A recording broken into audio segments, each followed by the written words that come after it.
Israel ने ईरानी missile गिरने की रिपोर्ट देने वाले 5 सहाफियों को हिरासत में ले लिया।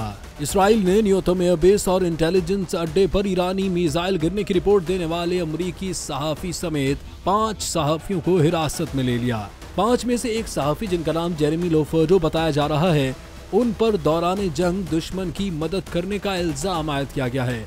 इसके अलावा रूसी सहाफी आंद्रे एक्स का कहना है कि उस समेत 2 सहाफियों को बिना किसी इल्जाम में इसराइली फौज ने 11 घंटों तक हिरासत में रखा और तशद्दुद का निशाना बनाया। वाज़ेह रहे कि ईरान ने 1 अक्टूबर को इसराइल पर 190 बैलिस्टिक मिसाइल फायर किए थे और इस हवाले से ईरान के पासदाराने इनकलाब का दावा है कि 90% मिसाइल ने अहदाफ को कामयाबी से निशाना बनाया।